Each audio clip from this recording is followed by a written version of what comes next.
It's that time. It's the best thing we saw. And as always, we bring our friend to the program, Mr. Ezekiel Telemaco, recurring guest at this point. Zeke, I already know what your best thing is. You're going to do the I told you so. That's his thing. Yeah. But for this will be your thing. Go ahead. Get it out the way. Let's go. We only have so much time, so I'm not going to be bragging too much. But LeBron has found a new home. The king has found a new home, as some people would call it. I wouldn't call him the king in my eyes, but when it comes to LeBron, he has landed a new home, like I just mentioned.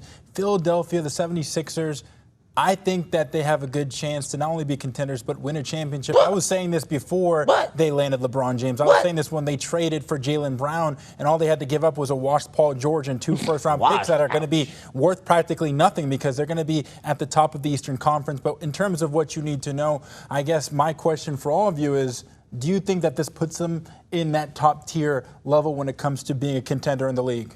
Yeah, but like I said, regular season demons, not going to get it done in the playoffs when the coaches got time to scheme for them. So just so I'm clear, you both think that current LeBron is good enough or still able and capable to lead a team to a championship? No, we didn't say that at all. We didn't say he's going to lead. He said that they're going to be able to win the title. I don't think they win the title. I thought that they were going to win the title prior to acquiring him.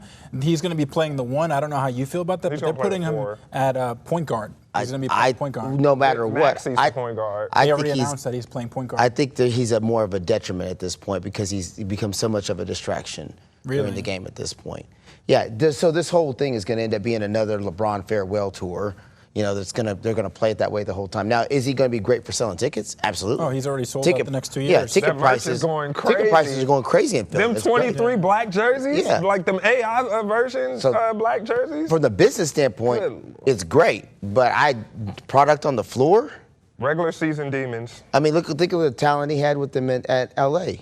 But this is better talent. It's better talent. Again, I thought that Luka's pretty dang good. Now Luka don't play no defense, but Luka's pretty good offensive talent. They could not figure out. Now coaching maybe will be different too, but I'll give you some of those. Maxey and Edgecombe are way better than Luka and Reeves as a duo, and then Joel Embiid. But Joel Embiid's only going to play like 40 He's going to play 6 games. All right, let's get to Ruben's best thing. I do think that's a good thing that you saw. I mean, I think that's a good choice. That's right as well. All right, here's my best thing that I saw. Being a little bit of the troll that I am. Diego Pavia getting cut by the Baltimore Ravens. The first Heisman finalist to not even make it to a real training camp and get cut. And so here's why I think it's a good thing. It needs to end. The story needs to end. I really did enjoy watching him in college because he had that chip on his shoulder. He played with that like, hey, he's undersized. He's going to figure out a way to help his team win. He found ways to help his team win in college. There's no doubt. You can love him, hate him, whatever. That's the reality. That's nice. The moment that college ended and we went to the Heisman Trophy ceremony and everything that happened after that was became a Barstool. Yes, he was he scarred his own legacy by the way he carried himself out. So by that point, I didn't even want him to be successful in the NFL. Pimping his mom out. Yeah, not just that, but you know what's the saddest part about this is that he had $0 in guaranteed money. He did all of that. And then the funny thing is he's not even playing in the Canadian League. They don't want him either. It's pathetic. There has been talk that he might go D2, come back, try to sue, get back because he could have one more year of D2 eligibility. Well, I'll say R.I.P. to him, and the P doesn't stand for peace. It stands for something else. But I can't say it on this program. All right, let's get to my best thing. Roll it. Denson. Roll it. I want you guys to give a warm welcome to our new Black Panther, Mr. David Jonsson.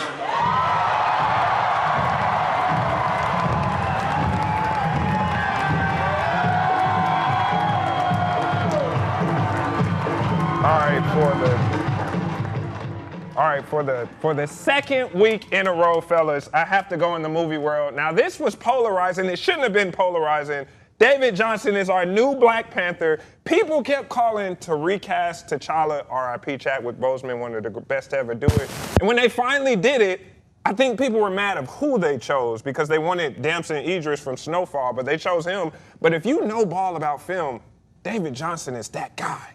The Long Walk, Alien Romulus, he's by far my favorite black actor right now. I was very happy for him to be named. But you're ruling out the relationship that Iris has with a certain female in the previous relationship that Michael B. Jordan had with that female as well, Lori Harvey. We're getting into some TMZ stuff right now. Hold on. Wait, so go over that. What do you mean mean by that? Iris is dating Lori Harvey, if I'm not mistaken. I don't really keep up with this stuff. Oh, too you're talking often. about Dempsey and Idris? Yes. That don't have nothing to do on You don't MCU, think so? man. You don't think that has anything to do with that? If you read the article, Ryan Coogler said he watched The Long Walk, which was my favorite movie of 2025, by the way. And he said after he watched that movie, he said, that's my guy.